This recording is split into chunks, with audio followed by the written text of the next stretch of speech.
para sa akin. Isang pusong tapat na sa'yo'y nagmamahal. Isang pusong sa'yo'y walang alinlangan. Isang pusong itinitibok na ika'y parangalan. Handog ko'y pagpupuri sa'yo lamang, Jesus. Pusong dalisay ang aming nais. Nalikain, O Diyos, para sa amin. Pusong dalisay ang aming nais. Nalikain, O Diyos, para sa akin. Isang pusong tapat na sa'yo'y nagmamahal. Isang pusong sa'yo'y walang alinlangan. Isang pusong itinitibok na ika'y parangalan. Handog ko'y pagpupuri sa'yo lamang, Jesus. Minsan pa. Isang pusong tapat na sa'yo'y nagmamahal. Isang pusong sa'yo'y walang alinlangan. Isang pusong itinitibok na ika'y parangalan. Handog ko'y pagpupuri sa'yo lamang, Jesus. Handog ko'y pagpupuri sa'yo lamang, Jesus. Handog ko'y pagpupuri sa'yo lamang,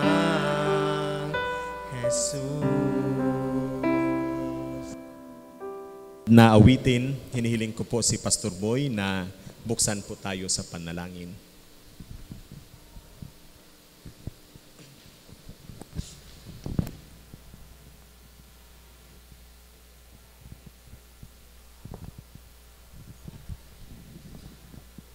Tayo ay manalangin.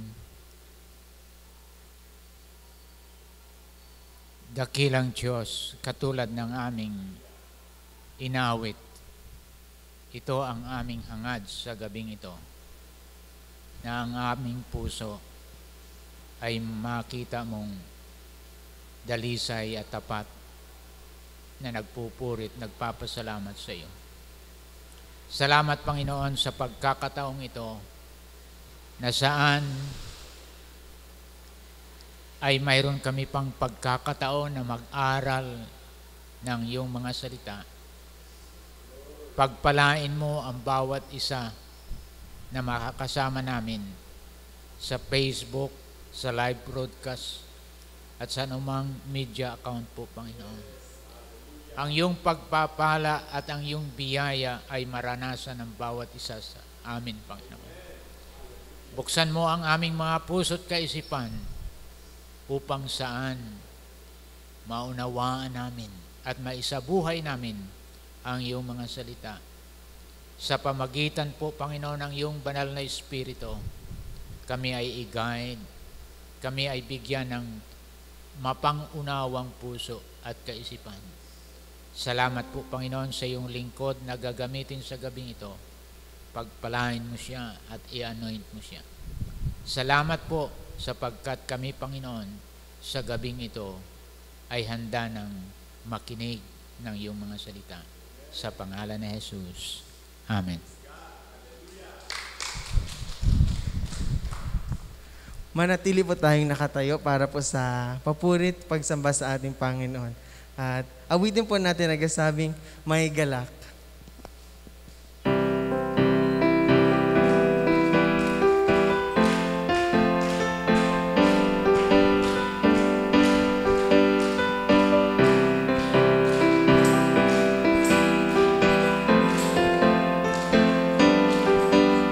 Galak, may saya, may tuwa sa piling ng Diyos, sapagkat hirap ng puso ay naglalaho. May awit, may sayaw, at papuri para sa Diyos, nahatid ng pusong pinagpala niyang lubos. Handog niya ay kapayapaan, handog niya ay kagalakan, handog niya ay kalakasan sa bawat pusong napapagal. Kaya't ang awit ng papuri, awit ng pasasalamat, at ang awit ng pagsamba ay para lang sa Kanya. May galak, may galak, may saya, may tuwa sa piling ng Diyos, sapagkat hirap ng puso ay naglalaho. May awit, may sayaw, at papurit para sa Diyos, nahatid ng pusong pinagpala niyang lubos. Handog niya ay kapayapaan, handog niya ay kagalakan, handog niya ay kalakasan sa bawat pusong napapagal. Kaya't ang awit ng papuri, awit ng pasasalamat, at ang awit ng pagsamba ay para lang sa Kanya. Handog, handog niya ay kapayapaan, handog niya ay kagalakan, handog niya ay kalakasan sa bawat pusong napapagal. Kaya't ang awit ng papuri, awit ng pasasalamat, at ang awit ng pagsamba ay para lang sa Kanya. May kagalakan, may kagalakan, may kasiyahan sa presensya ng Diyos.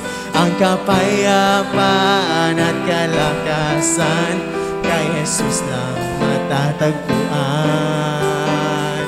Kaya't halina't sumabay sa tugtugin at pagsamba, at magumpisang magpuri sa Kanya. May kagalakan, may kagalakan, may kasiyahan sa presensya ng Diyos. Ang kapayapaan at kalakasan kay Jesus lang matatagpuan. Kaya't halina halina't sumabay sa tugtugin at pagsamba at mag-umpisang magpuri sa Kanya. Damhin mo ang Kanyang presensya. Damhin mo, narito siya. Damhin mo ang Kanyang presensya. Damhin mo, narito siya. May kagalakan, may kasiyahan sa presensya ng Diyos. Ang kapayapaan at kalakasan kay Jesus lang matatagpuan.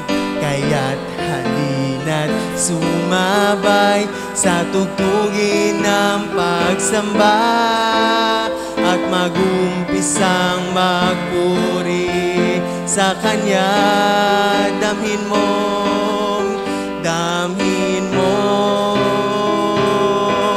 ang Kanyang presensya. Damhin mo, narito siya. Damhin mo ang Kanyang presensya. Damhin mo, narito siya. Narito siya. Narito siya. Yes, Lord, hallelujah. Maraming salamat po, Father God, ngayong gabi, oh God. Hallelujah. Hallelujah. Tanggapin niyo nawa, Father God, ang aming handog, Father God, ng papurit pasasalamat sa inyo, oh God. Hallelujah, Lord. Kay buti-buti mo, Panginoon. Salamat, Lord.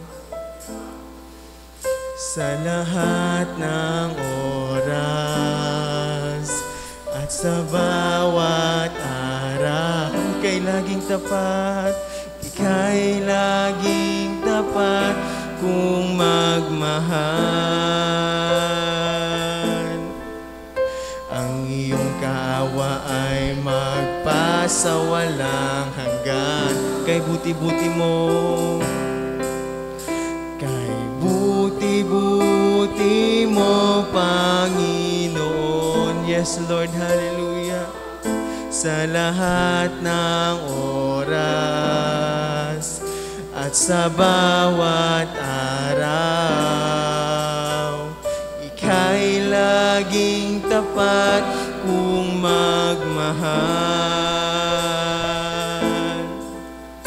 Ang iyong kaawa ay magpasawalang hanggan. Pinupuri, sinasamba kita,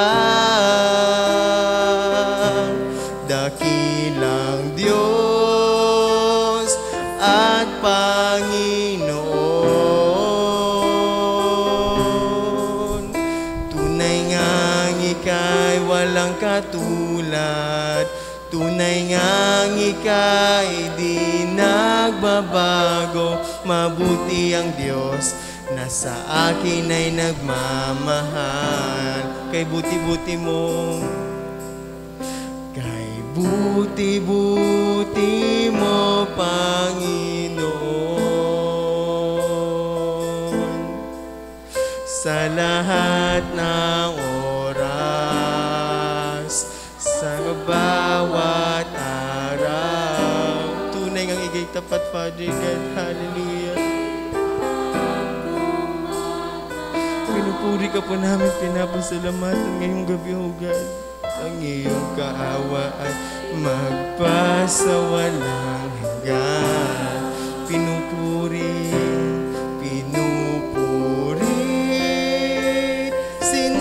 sinasamba kita. Dakilang Diyos at Panginoon, tunay ngang ika'y walang katulad, tunay ngang ika'y di nagbabago. Mabuti ang Diyos na sa akin ay nagmamahal. Pinupurit, sinasamba kita. Dakilang Diyos at Panginoon, tunay ngang ika'y walang katulad, tunay ngang ika'y di nagbabago. Mabuti ang Diyos na sa akin ay nagmamahal. Mabuti ang Diyos na sa akin ay nagmamahal. Mabuti ang Diyos na sa akin ay nagmamahal. Purihin natin ang ating Panginoon. Hallelujah, Lord. Ipahayag natin ang ating pagmamahal sa Kanya. Hallelujah.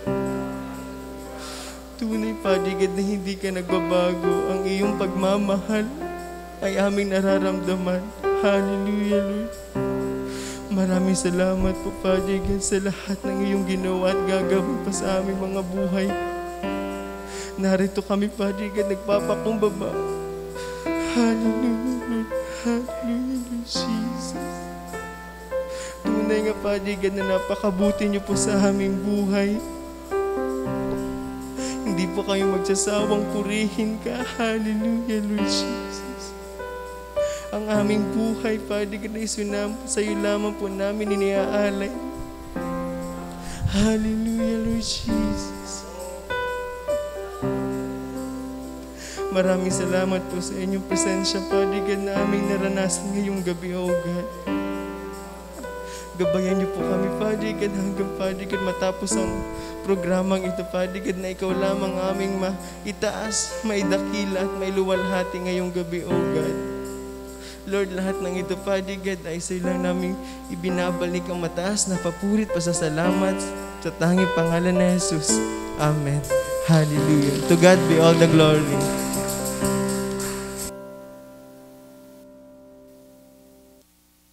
Praise God. Hallelujah. Maraming salamat, Brother John Bess, for leading us into a moment of worship sa atin pong Panginoon. Pwede bang pakikawayan ang inyong mga katabi at pakisabi, welcome kapatid sa ating gawain. Yan. Hallelujah. Purihin po ang ating Panginoon. Gayon din po sa atin pong mga kapatid sa Facebook Live, welcome po. Gayon din sa ating mga kapatid sa atin pong live broadcast sa Ojoan Star Cable. Ang Ojoan Foursquare Gospel Church ay patuloy po na naglilingkod sa ating Panginoon araw-araw. No? Kung kayo po may mga ministry needs or mga Bible study needs, counseling needs, prayer needs, maaari lamang pong mag-text sa ating pong numero 0946-403-4646 or sa ating pong mga social media accounts, Ojoan Foursquare Gospel Church. Tuwing Lunes po ang ating pong gawain hanggang Biyernes ay nag-i-air po tayo ng mga evangelistic sermons sa Ojongan, radyo natin Ojongan, 101.3 radyo natin Ojongan. Alas 6:30 hanggang alas 7 ng gabi.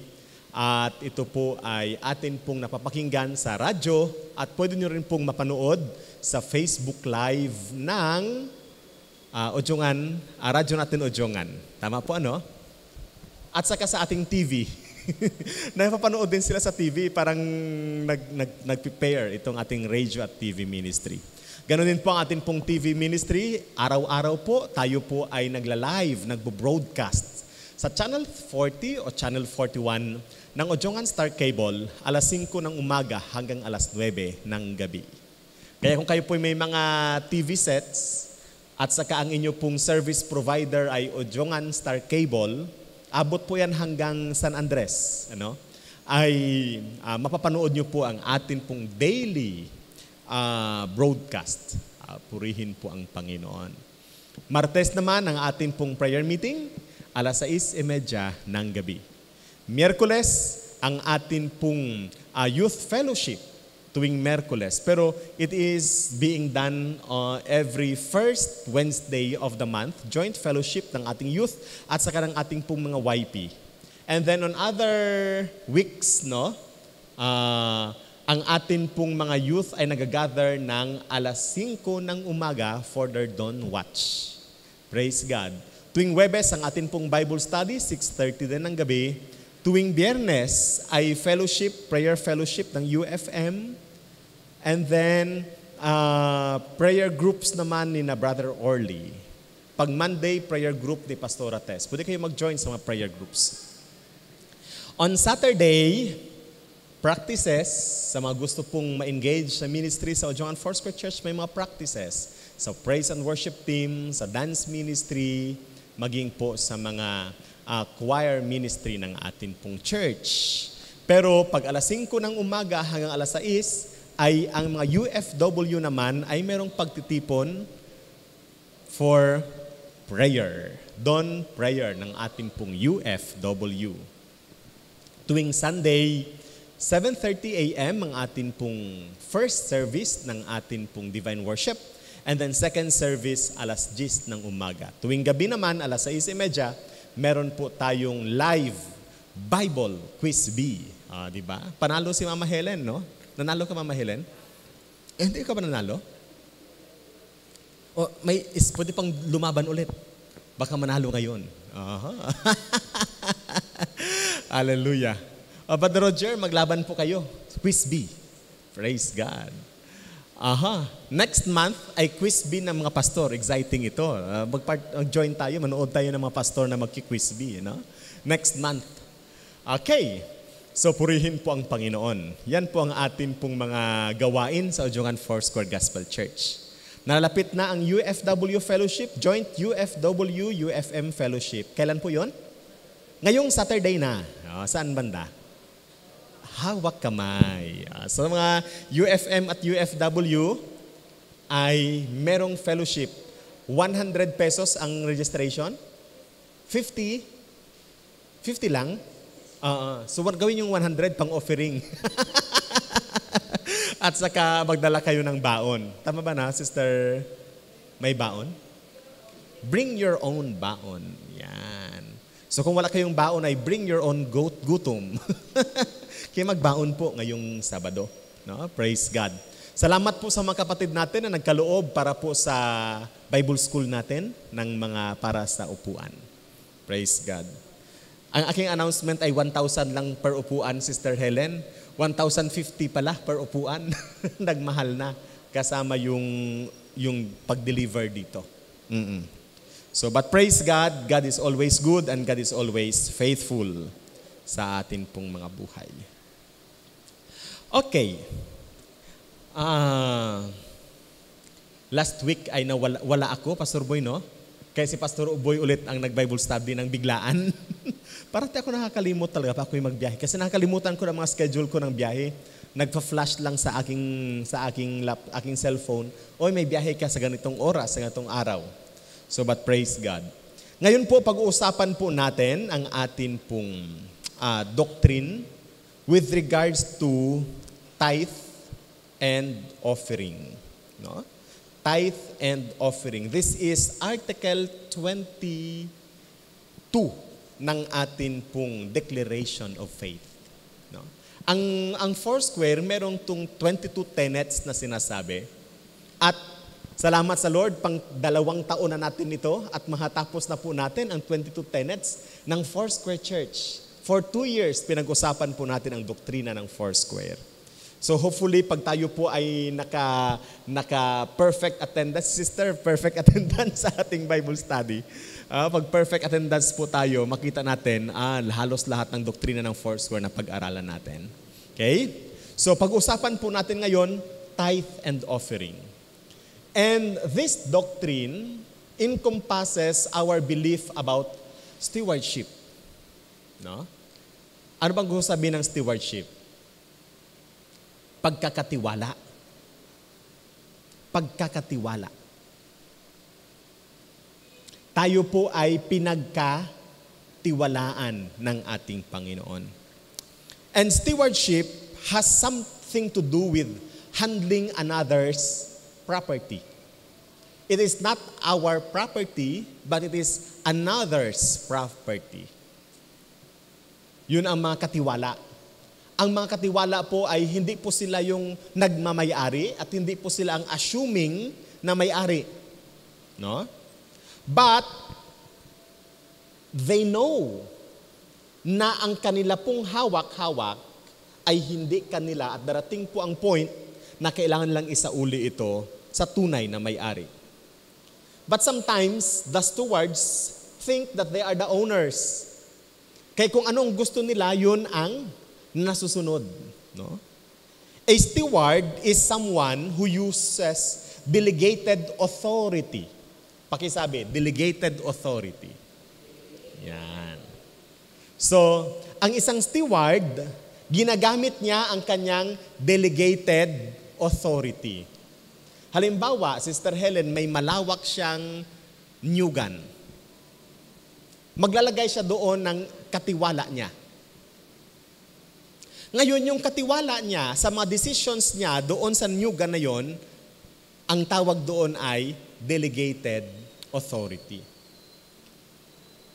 Si Sister Helen na may-ari ng napakalawak na nyugan ay magbibigay sa kanya ng instruction. Alagaan mo ang nyugan, linisan mo ito, ganito ang gawin mo, lagyan mo ng pataba ang nyug. Tama, nilagyan ng pataba ang nyug. Tapos ay 2 to 3 or 4 times a year na mag-harvest ka. Tapos ganito ang usapan natin sa kita. Pwede kang magtanim dyan ng saging. Pwede kang magtanim ng bundo. Pwede kang magtanim ng ano paman. Bahala ka kung anong gusto mong itanim. Basta wag lang putulin ang mga nyug ko. At saka ang itatanim mo ay hindi makakasira sa nyug ko. Tama, no? Ganyan ang Sister Helen ang usapan, no? Kasi may mga nangyari kasi na nyugan yung pinagkatiwala sa kanya. After 10 years, hindi na namumunga yung nyug. Alam niyo kung bakit hindi na namumunga ang nyug? Tinamnan ng mahogany. Tinamnan ng paper tree. Kaya wala nang bunga yung nyug. So, anong gawin natin sa makatiwala na ganun?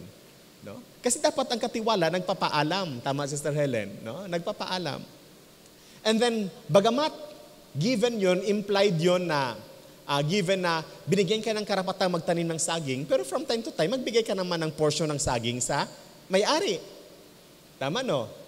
Pinagkatiwalahan kanya ng nyog at saka nagtanim ka ng saging, pero hindi naman yung pilitaryo na pati saging, bibigyan mo siya ng portion. Pero, out of your gratitude sa taong nagpagamit, nagpahiram ng lupa sa iyo, nagbibigay-bigay ka rin ng saging from time to time. Kasi nabumunga yung saging.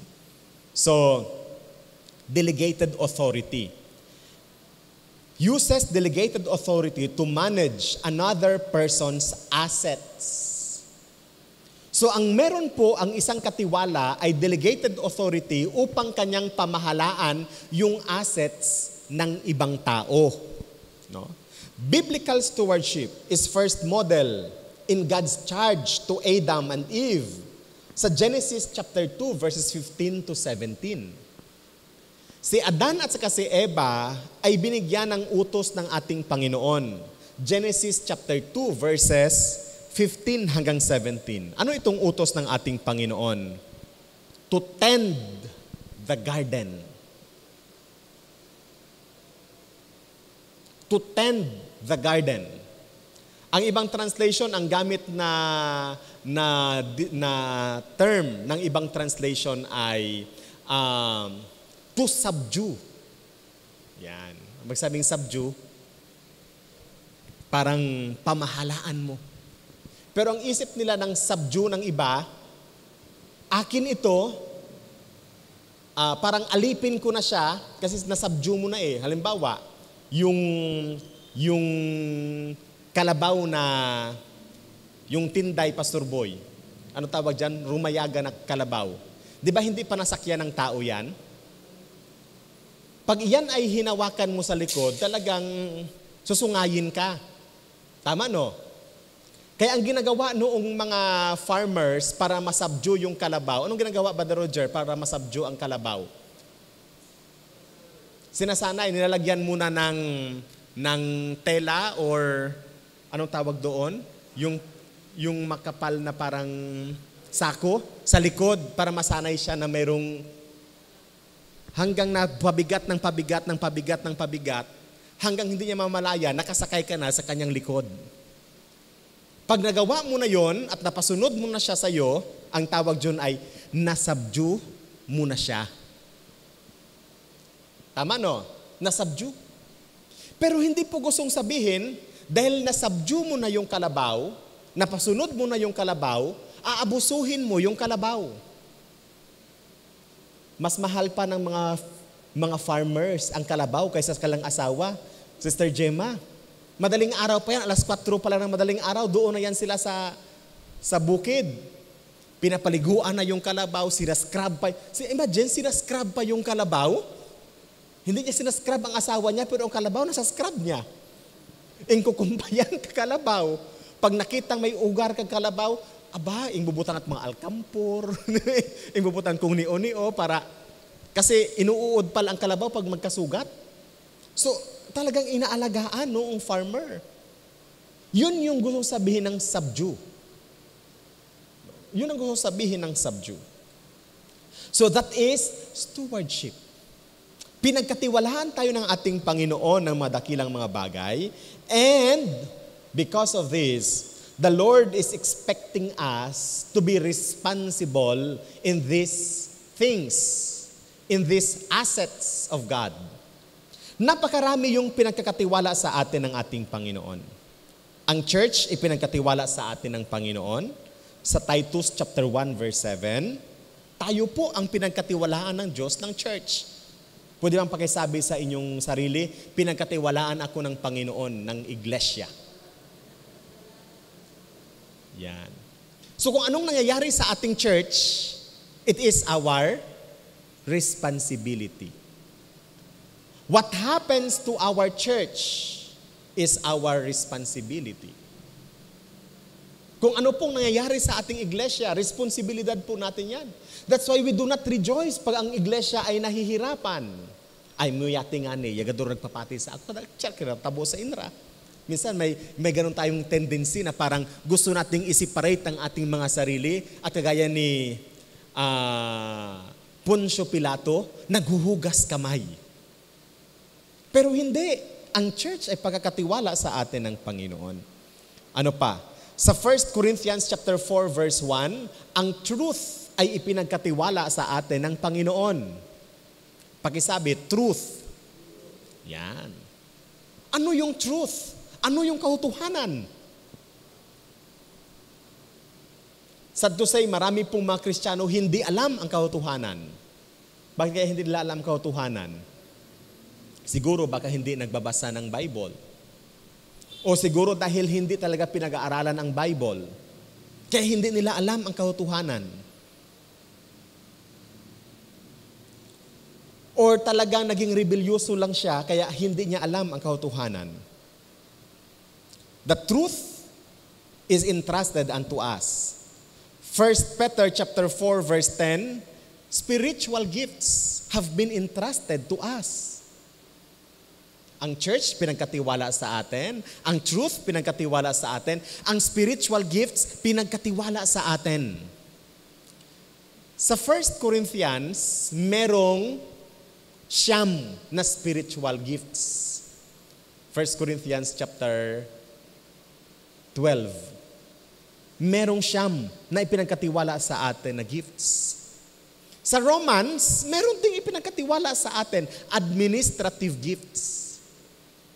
So sa Corinthians, spiritual gifts. Sa Romans, administrative gifts. Kasama doon ang giving, kasama doon ang administration, ang leadership, ang management, so on and so forth.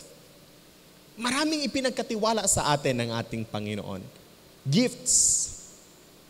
In Luke chapter 16, verses 1 to 13, makikita po natin that even financial resources are assets of God that has been entrusted to us. So ang pera na meron tayo ay hindi natin pera. Amen. Pera ng Panginoon. Amen. Minsan isipin, kwarta nako kali. Pero kag kamauturan, kag klarong terminolohiya ay dapat ay kwarta it Ginoo kali. Amen. Yun yung mentality ng isang Kristiyano. Ang resources, ang financial resources na meron tayo is never our property. But it is the property of God that has been entrusted to us. Pero wag tayong maging kagaya ng kapitbahay natin na nanghiram ng payong. Tapos ay babasok yan kung hari-hariin tong payong. Tapos ay asing babasok ni kung hari-hariin. Buko ra kina ako. Di ba, tsar katawo, no? Hindi dapat gano'n ang ating attitude. So, ang resources na meron tayo is a trust, divine trust sa atin ng ating Panginoon. So, as God's servants, we are challenged to manage His assets according to His principles and not according to our own human tendencies.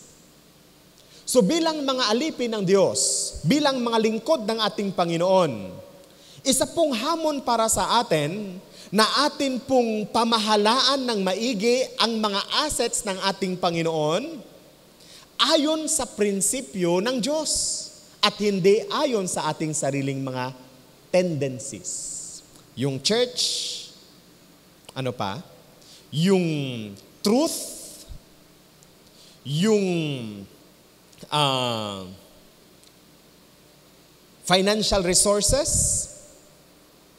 yung mga spiritual gifts, dapat po natin na ito'y ating pangalagaang mabuti. So, tonight at sa next week, atin pong pag-uusapan ang patungkol sa financial stewardship. Hindi tayo masyadong mag-focus doon sa church, sa truth, at saka sa spiritual gifts. Na-discuss na natin yan noong mga nakaraan. Ang atin pong titingnan, financial assets na pagkakatiwala sa atin ng Panginoon. So tonight, pag-uusapan po natin biblical principles in our giving. Biblical principles in giving. So hindi ko muna i-discuss yung tithe, ang offering. Magsimula muna tayo sa principles. Ano po ba yung mga prinsipyo sa Biblia na may kinalaman sa pagbibigay? Dami palang, may mga prinsipyo pala. Ito po yung common ground na meron tayo. Para pag diniscuss po natin yung tithe, yung offering, yung mga iba pang mga bagay, ay babalik po tayo sa biblical principles na ito. Giving should be done according to these principles. Una, when we give, we must give with generosity. Pakisabi nga po, generosity. Ano ba gusto sabihin ng generosity? Maatag sa udyongan. Mapagbigay. Ano bang tawag sa amin sa Kwan? Ano bang tawag sa atin, Sister No, sa inunhan ng taong generous? Ha? Maatag ragi hapon? Pay bukura maatag? Payabot, no? Sister No, no? Maatag hapon? Yung bunso namin, nung bata pa siya, siyempre, lahat ng mga bata, binibigyan tinapay ng magulang. Yung mga kuya at saka matatanda, hindi na binibigyan. Ang ginagawa ko ay mag-iyak-iyakan lang ako, ibigay niya sa akin lahat ng tinapay niya. Pangahiyo. Ibigay niya lahat. Abang atag mo ako, manghornat bunso. With generosity. 2 Corinthians chapter 9, verse 6. Yung generosity ay makikita po natin sa prinsipyo na ginamit ni Paul dito po sa term na ito. No? 2 Corinthians chapter 9, verse 6. Very common ito pag nag-o-offering tayo. Binabasa ito parati ng mga nagcha-challenge sa offering. Ano ang sabi ng scripture? But this I say, he who sows sparingly will also reap sparingly. But he who sows bountifully will also reap bountifully. Sa ibang translation, whoever sows sparingly will also reap sparingly, and whoever sows generously will also reap generously. It's an agricultural principle. Pag sabi mo agricultural principle, kinuha siya sa agrikultura. Pag mas marami ang itinanim mo, mas marami ang iyong aanihin. Pag kukonti ang itinanim mo, kukonti din ang iyong aanihin. Kaya nga, pag nagbibigay ka sa offering, pag-offering, iniisip mo palagi, nagtatanim ako, nagtatanim ako, nagtatanim ako. Na-bless ako sa Panginoon. Kasi, nagkaroon tayo ng Bible Quiz Bee. Sabi ko sa kwan ay, wala tayong kwan, pero magbibigay ako ng pang-prize sa Quiz Bee. Kaya pag walang nagsasabi na,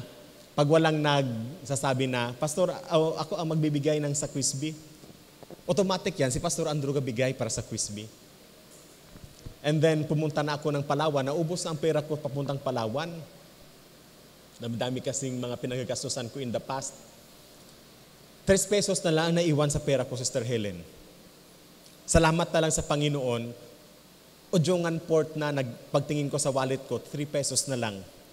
Mabuti sinundo ako ni Utep kung hindi maglalakad ako mula Puktoy papuntang Ojongan Foursquare Church. Wala namang magtatanggap ng 3 pesos ng gabi. Imagine, naghintay sila ng gabi doon sa kwan, tapos ay 3 pesos. So, yun ang nangyari. And then, pagdating ko sa Ojongan, wala ko talang pera. Wala akong gagawin. But, days after that, the Lord has blessed me. May blessing ang Panginoon. More than what I am expecting or what I am thinking na matanggap ko. Salamat po sa Panginoon. God is always good and God is always faithful. Pag sinabi ng ating Panginoon, gagawin ng ating Panginoon. Gagawin ng ating Panginoon. How many times na na-observe ko at na-experience ko ang ganitong bagay? Pag tayo po ay naging generous din ang Panginoon sa atin. Amen. So the first principle in giving is with generosity. With generosity. Ikalawa, na prinsipyo sa pagbibigay, with forethought. 2 Corinthians chapter 9, verse 7. Ano pang sabi sa 2 Corinthians chapter 9, verse 7? Ang sabi sa verse 7, and God, so let each one give as he purposes in his heart. Kung ano yung inilagay niya sa kanyang puso. Kaya kung tayo po'y magbibigay, ano ba talaga ang sinasabi ng ating puso? Pag tayo po'y nagbibigay. Forethought. Ang pagbibigay ay hindi yan pag-open mo ng iyong wallet, ay ito lang ibigay ko. Pinag-iisipan yan. Lalo na kung sa church ang context, pag tayo po'y nag-church, iniisip mo na bago ka umalis sa bahay mo kung magkano ang ibibigay mo sa Panginoon. Amen. Kaya nga sa Ojongan Foursquare Church, wala lang challenge sa offering. Ibibigay mo talaga kasi pupunta ka sa church, meron kang purpose na ibibigay.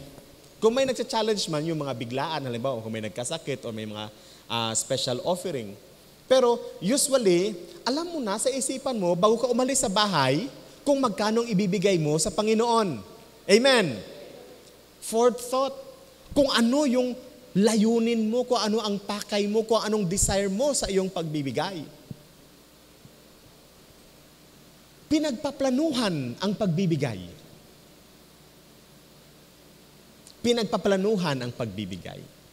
Ang offering, pinagpaplanuhan hindi na, ay offering na, magkano ang laman ng aking bulsa? Napapaisip ka tuloy kung magkano ang laman. Pinagpaplanuhan ang pagbibigay. Kung ano ang layunin ng iyong puso. That is a noble way of giving. No? Pinagpaplanuhan, may forethought. Ikatlo, we give with regularity and in proportion to our financial ability. Naintindihan natin itong word na regularity? Consistent pag tayo po'y nagbibigay. Ano pa? Pag sinabi naman na proportion to financial ability, kung ano yung kakayahan mo. The Lord will never require you of anything na hindi mo kayang ibigay. Kasi wala ka noon. Dalawang klase kasi yan, Brother Roger. Yung kayang ibigay. Yung wala ka, at saka yung greedy ka. Kaya hindi mo siya kayang ibigay. Tama, Sister No? Kung, bawa, magbibigay ka, ay hindi mo ko talaga siya kayang ibigay ngayon kasi walang-wala ako. Pero kung meron ka naman, within your capacity naman, ayaw mong ibigay kasi isip mo ay, paano lang bukas? Proportion to financial ability. Tingnan po natin, 16 verse 2. On the first day of the week, anong nga ang first day of the week, Brother Roger? Sunday.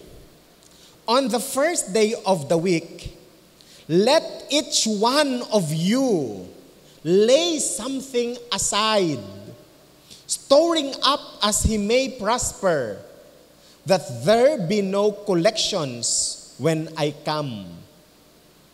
Pansinin po natin, kailan sila nangungulekta ng offering?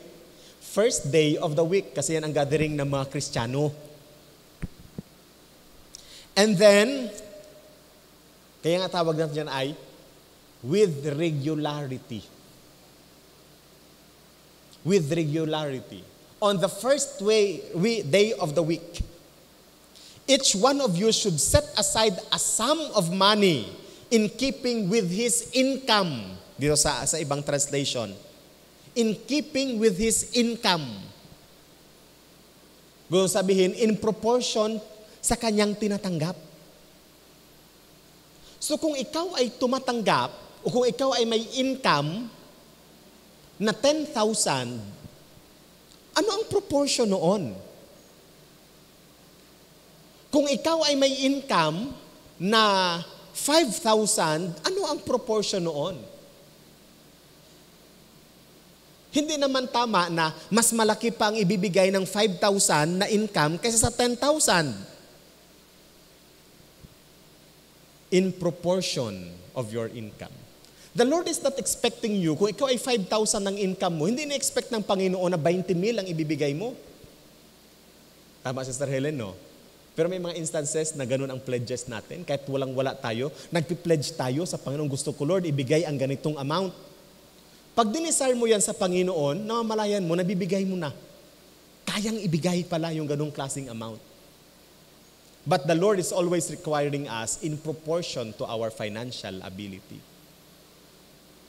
Kaya pala ang Panginoon, nagbigay siya ng scheme pagdating sa tithe. Ano ang tithe? Magkano yung tithe nga? 10% of your income, of your increase. Yan ang tithe. Yun ang proportion sa income. Sabi ng iba, Pastor, nagtatithes po ako, 90%. Ay, hindi yun tithe, 90%.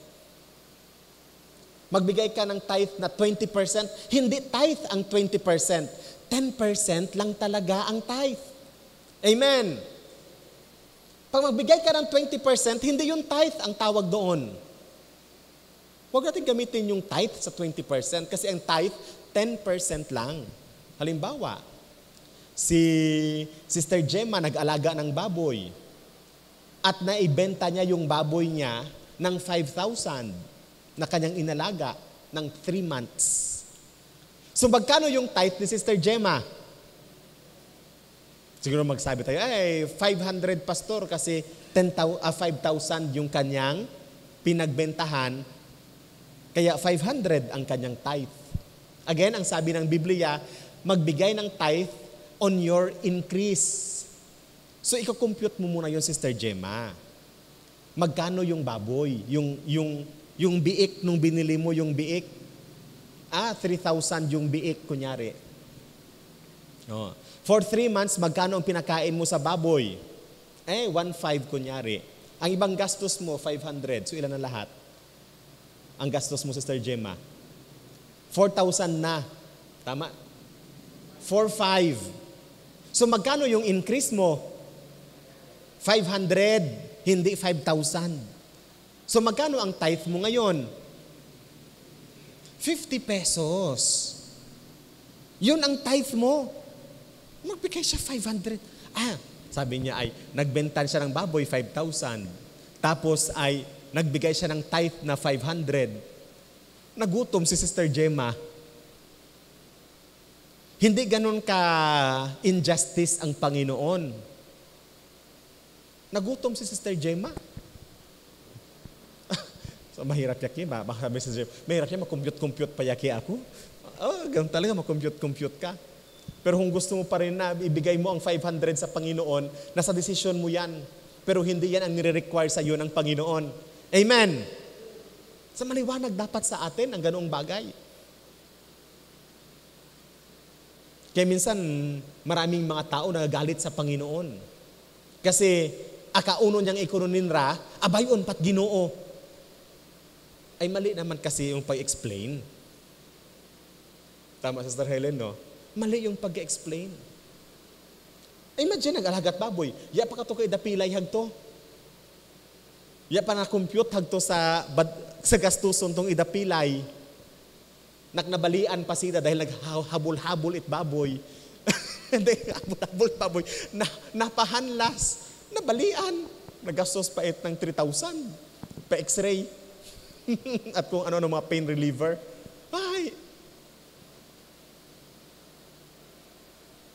Praise the Lord.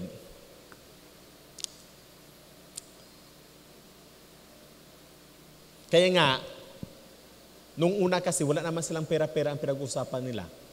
Walang pera noon. Kaya sa 10 anak, isa ang binibigay sa Panginoon.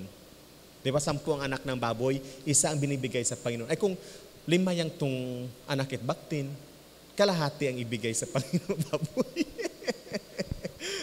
Pero siya, agriculturist naman sila nung unang panahon, marami talaga sila kung mag-alaga ng mga hayop, kaya manabibigay nila ang tama sa Panginoon. Okay? So regularity and in proportion to your financial ability. 4, paano po magbigay? With the desire to support those called to vocational ministry. 1 Corinthians 9, verse 14. Ano ang gusto sabi? With desire to support those called to vocational ministry. 1 Corinthians 9, verse 14. Even so, sabi ng verse 14, the Lord has commanded that those who preach the gospel should live from the gospel. Ang mga nangangaral ng ebanghelyo ay mamubuhay sa pamamagitan ng ebanghelyo. Minsan, ito yung may mali sa kaisipan ng maraming Kristiyano. Mabigay ako ng tithe ko para may pambili ng keyboard ang church. Mabigay ako ng tithe ko para may mabili na drums ang church. Mabigay ako ng tithe ko para merong mabiling atip yung church. Yun ba, Brother Roger, ang sabi ng Biblia? Di ba very clear yan sa Malakay chapter 3 verse 10? Bring ye the whole tithe into the storehouse, So that there will be keyboard in my house? So that there will be drums in my house? So that there will be a tip in my house? O tiles in my house? Ano daw? So that there will be food, meat, food in my house. Kasi ang tithe pang support sa mga manggagawa ng Panginoon. Amen. Minsan marunong pa tayo sa Diyos. Kaya minsan hindi natin natatanggap ang full blessing ng ating Panginoon. Marunong pa tayo sa Panginoon. Kung gusto mong magbigay ng drums, ng keyboard, mag-desire ka sa Panginoon, mag-pledge ka sa Panginoon, Lord, ibigay ko po ito. Di ba yung si Moises nung nagpagawa ng tabernacle? Hindi naman tithe ang pinagawa niya ng tabernacle. Amen. Tama ba? Nababasa niyo ba sa Biblia? Di ba hindi tithe? Anong ginawa ni Moises? Kumuha siya ng tamong. Sabi niya, lahat ng mga bracelet ninyo, lahat ng mga anklet ninyo, lahat ng mga earrings ninyo, mga earrings sa ilong at kung saan-saan pang mga earrings, ilagay dito para may igawa natin na Ark of Covenant. Magawa natin na table. Magawa natin na ganito. Magawa natin ng ganyan. Nakuha po ba natin? Hindi na yung tithe natin, abang rako itong ako, tithe na rin ka ito nagpagtua, sige gadot development kaling simbahan. Minsan, kaya ito naiisip po at, by the way, ang ating church naman, talagang minamanage ng maayos yung pera. Role yun noong management. Pero sa atin, ang role natin, pag tayo po'y magbigay ng ating tithe, hindi atin yun, kaya hindi atin, sana punta yung tinithe ko? Hindi natin iniisip yun. Tama no, Sister Helen, no? Hindi natin iniisip kung saan napunta ang binigay natin na tithe. Kung nangolekta tayo ng offering for a specific project, talagang may karapatan kang hanapin yan. Halimbawa, nangolekta tayo ng offering para sa TV, sabi ni Pastor, mapabibili ng TV. Bakit walang TV na kami nakikita? Talagang normal yun na hanapin natin kasi intended yun para doon. Pero kung hanapin natin ang development ng ating church kasi nagbibigay tayo ng tithe, balikan mo ang Malakay chapter 10 at chapter 3 verse 10. Ang sabi doon, bring ye the full tithe para magkaroon ng pagkain sa aking tahanan. Why? When we give, our desire is to support those who are called to vocational ministry. Ano ba yung support? Hindi lang naman pagkain yan, Sister Helen, ang support para sa mga manggagawa ng Panginoon. Sa mga travels nila. Di ba nagta-travel parati ang mga manggagawa ng Panginoon? Paano sila maka-reach out ng marami pang kaluluwa, Brother Roger, pag hindi sila mag-travel? At baging si Jesus Christ is being supported by women nung siya'y nagpipreach. Hindi naman araw-araw gumagawa ng tinapay si Jesus Christ. Di ba hindi naman araw-araw nagpaparami ng tinapay si Jesus Christ? For 3 years ng ministry ni Jesus Christ, 2 lang na pangyayari sa ministry niya na nagpadami siya ng tinapay. Hindi araw-araw na nagpaparami ng tinapay si Jesus. He is being supported by women, ang sabi sa Biblia. Marami siyang supporters. Maraming tumutulong sa kanya, sa kanyang ministeryo. At yan din ang sinasabi ni Pablo sa 1 Corinthians chapter 9 verse 14. It is commanded by the Lord. Inutos talaga ng Panginoon yan.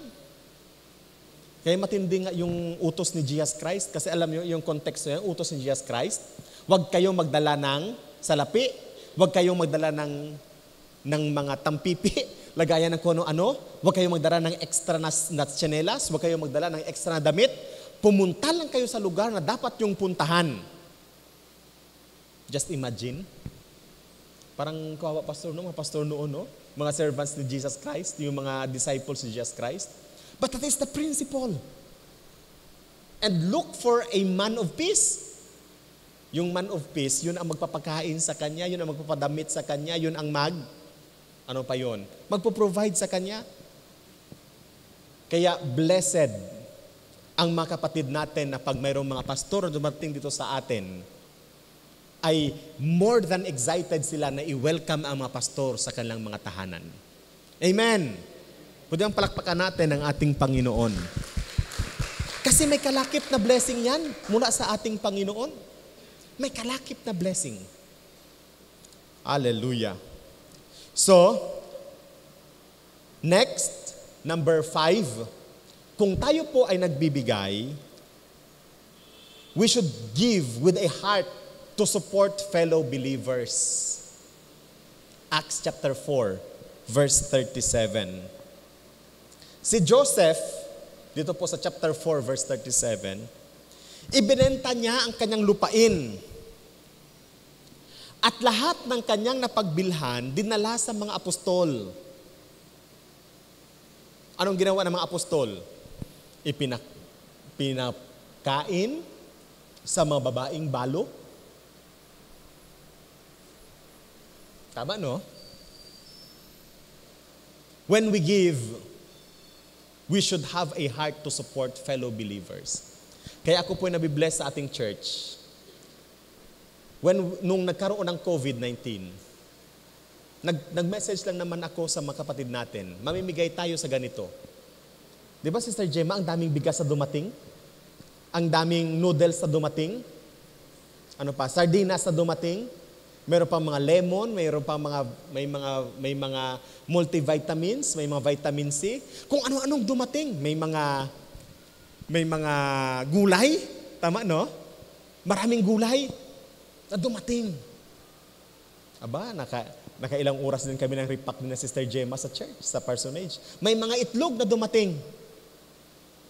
Pinandistribute sa mga kapatid na nangangailangan. Nung nag-lockdown ang Ferrol, sabi ko, magbigay tayo ng anything sa mga pastors natin sa Ferrol. Tama, no? Ang daming dumating talaga. Pinag-isa-isa. May nagbigay ng karne, nagbigay ng manok, may nagbigay. Ang daming pinamigay. Praise God. Kaya sabi noong, habang nag-distribute kami na Pastor Boy, anong siling pastor sa ato? Maado pa ka Foursquare, nagpapanauit, ayuda. Katong amo, simbahan at tayo yaman-yaman, yang gador. Kasi pag tayo po ay nagbibigay, iniisip natin ang pagtulong sa ating kapwa. Hindi man natin mas punuan ang lahat ng kanilang pangailangan, pero malaking bagay na sila'y ating matutulungan. Kasi ang pagtulong naman, hindi ko sabihin, pag kailangan niya ng 100,000, ibigay mo 100,000. Oh, brother o sister, ito ang kailangan mo. Hindi ganun. Maliban lang kung kaya talaga natin ibigay yung ganung amount. Pero kahit konti, ay isang napakalaking testimonya ng katapatan, kadakilaan ng ating Panginoon. Kaya tayo nagsasawa na magbigay sa ating mga kapatid na nangangailangan. Ano pa? Number 6. When we give with a heart to support the needy of the society in general.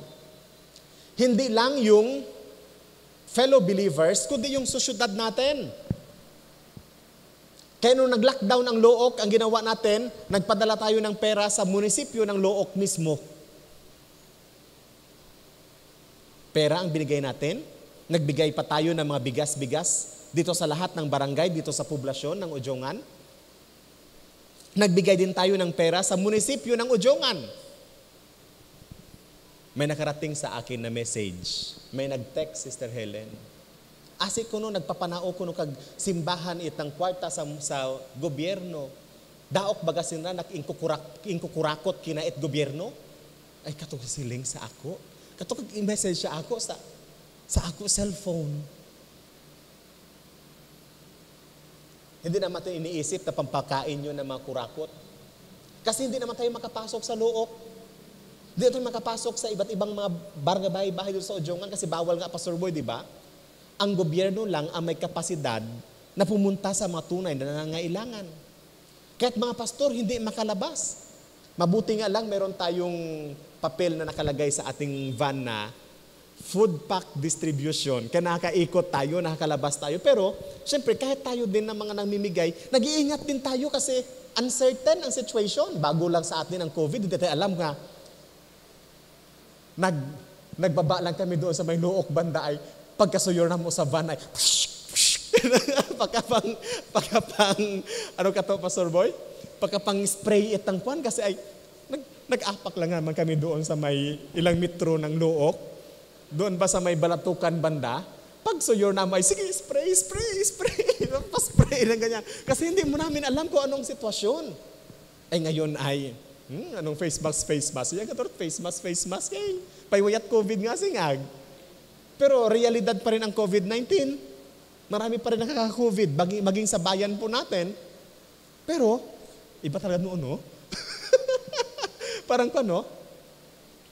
Kaya every time na mag-ikot-ikot kami, sige, layo talaga, distansya talaga pa mag-ikot. Hindi siya normal. Pero, nakakatuwa. Ang Lord nagbukas ng mga bintana, floodgates of heaven, actually ang binuksan ng ating Panginoon. And we are able to survive for 7 weeks, Pastor, na namigay tayo ng mga food packs sa 100 families each week. Pwede bang palakpakan natin ang ating Panginoon? Masiling sila, abang rako nakador kag kwartat Udjongan hay? Hindi. Abang rako ka-desire it mga taga-Udjongan at iba pang mga kapatid throughout the world to support the needy in our society. Kasi hindi naman yan. Actually, walang pera ang Udjongan Foursquare Church during the time. Walang pera ang ating church. Kasi katapos na natin magpapintura, tapos natin magpaayos ng ating simbahan, ang laki-laki ng pinaayos natin and here comes nag-lockdown and everything. Pero ang puso natin, gusto nating tumulong sa mga nangangailangan. And the Lord has granted that desire. Kasi kung meron kang desire na tumulong, magbibigay ang Diyos ng paraan para tayo'y makatulong sa iba. And then, number 7, when we give with an attitude of trust in God to provide our needs.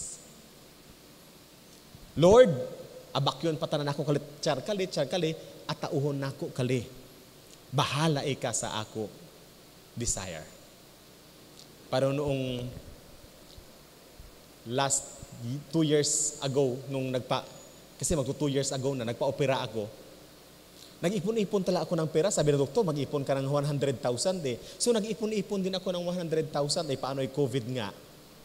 Sabi ko, ay kawawa naman ang pastor, mag-pastor's appreciation month. Yang gadot mag-appreciate sa dahil close pa ka mga simbahan. So pinatawag ko dito sa Udjongan, pwedeng punta kayo sa Udjongan. Tapos yung 100,000 ko, Brother Mel, pinaglagay sa sobre, tagpa 500. Ay 100 naman na sobre yung pinagawa. Adi, 500 times 100, 50,000 nakraan. Eh lang papaliw yun ako ito at 500 yang. Nagpakaon pa si Pastor Andrew. Nagpakaon pa. Tapos itong ibang miyembro, tunasaduran si Pastor Andrew ay magpapakaon sa mga pastor. Kasi sa doon na magpakaon yan si Pastor Andrew sa pastor. Daok sila na may sobre-sobre pa, Brother Mel. Ang ibang miyembro nagbigay ng bigas. Ang ganda ng mga bigas nila. Ang sasarap ng bigas nila, tagpa 5 kilos. Yan. Nagbigay ng ganito, nagdamit, nagbigay ng, sabi ng isang miyembro natin ay, Pastor, may tithe ako na kwanag, na baboy ag. Ilang piraso? Parang 10 katubaga? O sige, ipamigay natin sa mga pastor, iparaffle nato. Abang sadyat mga pastor, Brother Mel. Ay, hamak, ay magandang klaseng baboy ka to, pang-alaga nila. Abang sadya nakador nila. May nagbigay ng mga damit, may nagbigay ng mga in-kinds. Ang dami-dami. Pa'y nag-shopping ka mga pastor, halis sa Udjongan Foursquare Church. Abang sadya nila. Yeah, just imagine. Tapos after 1 week, naghapros ak bituka.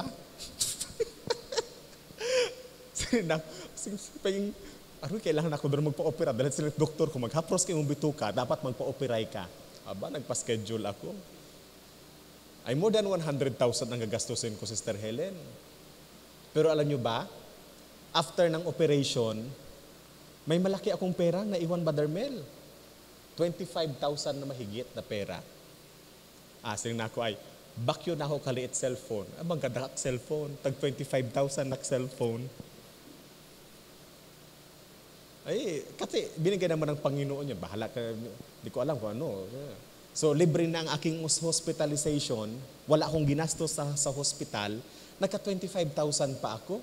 Abang ramo ba akong claim? May SSS, may pastor's insurance, may sa district, may sa division. Abang ramo ako mga claims ba, pastor? Umabot ng kwan.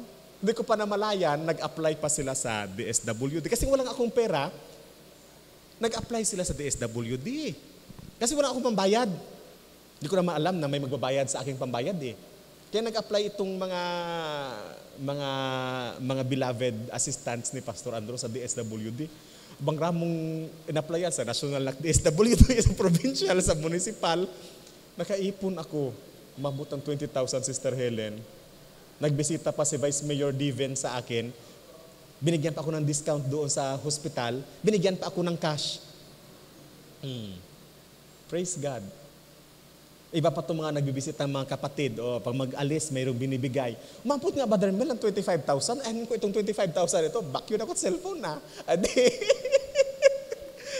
Ma-amaze ka when you give, trust God na bahala na siya sa iyong mga pangailangan. Yun talaga ang katotohanan. And then ano pa? Number 8. When you give with awareness that financial giving is a privilege. Isang pribilehiyo ang pagbibigay. Amen. 2 Corinthians 8 verse 4. Itong mga kapatid sa Macedonia, anong ginawa ng mga kapatid sa Macedonia? They urgently pleaded with us.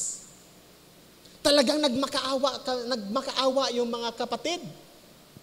Anong pagkaawa nila? Bigyan nyo naman kami ng pribilehiyo na makapag-share sa ganitong ministeryo. Bigyan nyo naman kami ng pribilehiyo na makapag-share sa ganitong ministeryo. Nung nakita nung isang kakilala ko na magpapaconstruct ang Bible School, nag-message siya sa akin, Pastor, gusto ko magbigay ng ganito kasi isang pribilehiyo na makatulong. Na-amaze ako sa kanya. Siya mismo, hindi ba ako naghihingi ng pera-pera sa mga construction whatsoever natin na kuwan. Nag-message siya sa akin, Pastor, pagbigyan mo ako, sabi niya. Sabi ko ay, di ba may ganito ka? Kailangan mo ng ganito? Hindi, pagbigyan mo ako ng pribilehiyo. Si Sister May, yun maganda talaga yung si Sister May. Kahit malaki ang maraming hospitalization, minsan sabay-sabay na nauospital, nagkakasakit ang members ng family nila. Pero yung katulad nagpapaltait, taot idatay kag offering. Hindi lang yan. Pag alam, di ba noong may mga letters ang Bible School? Sida pag una-una nagsiling, ako kag letter charkali, ako kag letter nak charkali. Kasi, alam niya, it is a privilege na makapag-participate sa ministeryo. Hindi naman pala kilakihan yan. Pero isang pribilehiyo na makapag-participate sa ministry. Alam nyo ngayon, ang ating church, 2 na missionaries ang ating sinusuportahan. Una, yung si Sister Lani Lianyo Mallorca, yung missionary natin sa mga Muslim, Bible translators. Ikalawa, yung si Pastora Edith Dalino sa Laos na nagmimisyonero. Nagsusupport po tayo sa kanila. Just imagine, pag tayo po nagbibigay, marami tayo na naaabot. Hindi lang dito sa Pilipinas, kundi sa iba't ibang mga tribo at sa iba't ibang mga lugar. Kaya kung gusto niyo po magbigay para kay Pastora Edith Dalino, ay pwede po para maisabay natin papadala sa kanila. Ang church natin ay nag-decide na monthly magsusupport din sa kanila. Just imagine. Let us take part sa ganitong klaseng pribilehiyo. Ang ating Bible School, ang ganda ng development ng ating Bible School, may pribilehiyo tayo sa pag-participate dyan sa development ng ating Bible School. Sa mga local churches natin, sa pagbibigay natin, dahil tayo tapat sa ating pagbibigay, malaki ang ating naibibigay sa district office, sa national office. halos lahat ng mga churches nakakabenepisyo sa ating ministeryo. Hindi lang yan 10,000, hindi lang yan 20,000. 50,000 pataas ang ating tinutulong sa kanila every month. Because we know that it is a privilege na makapaglingkod o makapag-participate sa kanilang mga ministeryo. And then of course, pang-siyam at panghuli na biblical principle sa ating pagbibigay, with an awareness that each of us will give an account to God. Pag tayo po'y nagbibigay, iniisip natin, part ito ng aking accountability. Bahagi ito ng aking accountability. Romans chapter 14, verse 12. Bahagi ito ng, ang tawag dyan, pagbibigay sulit sa Panginoon. Pag tayo po'y nagkakaloob at pag tayo po'y nagbibigay, bahagi ito ng pagbibigay sulit natin sa ating Panginoon. Yung mga naturan ko na mga example at mga stories, ay hindi po, it is not meant na ipagmalaki ang ganoong mga bagay, to boast. But it is a testimony kung gaano kabuti at kung gaano tapat ang ating Panginoon. Amen. Bawat isa sa atin may kanya-kanyang istorya. Kung paano tayo naging matapat sa ating pagbibigay at kung paano naging matapat din ang ating Panginoon to return it back sa atin. Actually, hindi talaga atin yun. Ang ating ibinibigay sa Panginoon, hindi atin. Sa Panginoon talaga yun. But what God is doing is, ibinabalik niya sa atin ng siksik, liglig at umaapaw sang-ayon sa kanyang mga pangako. Nawa ang salita ng Diyos na atin pong napag-usapan ngayong gabi ay makatulong sa atin pong ministeryo ng pagbibigay sa gawain ng ating Panginoon. Iba't ibang mga prinsipyo ang ating po natutunan. Balikan po natin, principle number 1. Basahin po natin lahat. When we give with. Number 2, forethought. Number 3, and in proportion to financial ability. Number 4, with the desire to support those called to vocational ministry. Number 5, with the heart to support fellow believers. Number 6, with the desire to support the needy of society in general.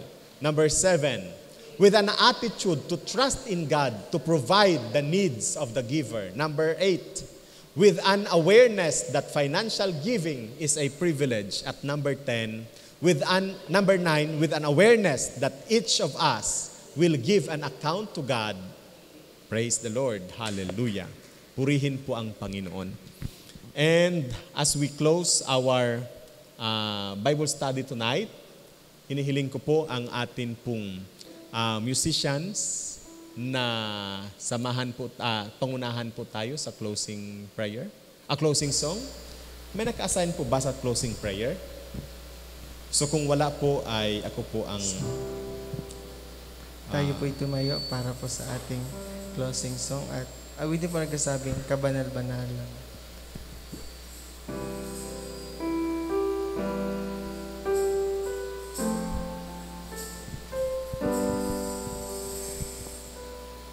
Kabanal-banalang Diyos, walang katulad mo, lahat ng tuhod sa iyo ay luluhod, lahat ng labi magsasabing ikaw lamang, Jesus, ang Panginoon. Minsan pa kabanal-banalang Diyos, walang katulad mo, lahat ng tuhod sa iyo ay luluhod, lahat ng labi magsasabing ikaw lamang, Jesus, ang Panginoon. Lahat ng labi lahat ng labi, magsasabing ikaw lamang, Jesus, ang Panginoon. Ikaw lamang, Jesus, ang Panginoon. Ikaw lamang, Jesus, ang Panginoon. Dakilang Diyos, maraming salamat po sa inyong mga salita na amin pong napag-usapan at napag-aralan ngayong gabi. Thank you for teaching us ng mga prinsipyo sa pagbibigay, Panginoon.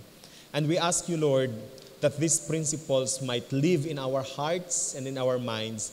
Nang sa gayon, Panginoon, we will abide in accordance to your precepts and accordance to your will. Panginoon Diyos, patuloy din po namin itinataas sa inyo ang aming kapatid na si Kelvin Asenas, na kung saan ay nakakonfine ngayon dahil po sa dengue. Ang dalangin po namin, thank you po sa inyo pong paghipo sa kanya pong lupang katawan mula ulo hanggang paa, Panginoong Diyos, at maging Panginoon ang lahat ng kanyang blood vessels, ang mga blood corpuscles, ang iba't ibang cells ng kanya pong dugo, Panginoong Diyos, ay amin pong ipinagkakatiwala sa inyo sa oras na ito. Let your complete healing be upon your child in the name of Jesus. Hallelujah. We also pray for Pastor Ramon Tagle for complete healing, Panginoon. Kayo po ang lubos na kaalam ng kanyang sitwasyon. Kayo po ang lubos na kaalam ng kanya pong kalagayan sa oras na ito. We thank you, Jesus, sapagkat nakilala niya po kayo at napaglingkuran niya po kayo bilang kanyang Panginoon tagapagligtas. And He entrusted His life to you, Panginoon.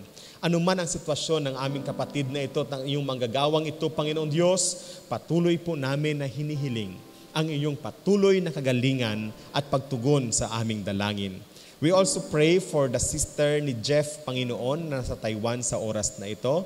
Thank you, O God, for your protection upon her and your provision, Panginoon, especially sa pag-process ng kanyang mga papers pauwi ng bansang ito. Dalangin ko po na patuloy niyo po siyang ingatan, patuloy niyo po siyang pangalagaan, Panginoon. Complete healing din para kay Uncle Kim Seng Tan.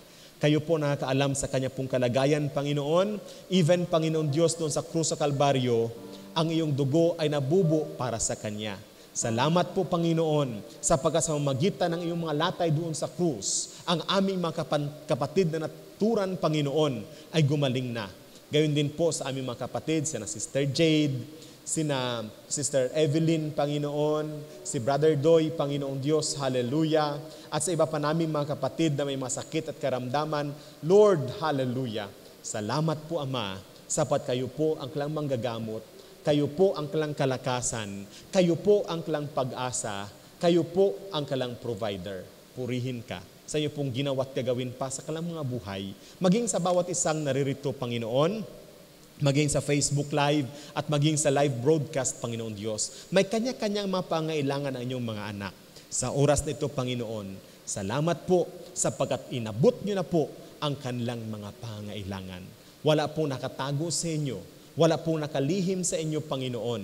At kaya niyo po, Panginoon, tugunin ang lahat ng ito. Purihin ka. We put our trust on you. Sa pangalan ni Jesus. Amen. Amen. Magandang gabi. Pagpalain tayo ng Panginoon.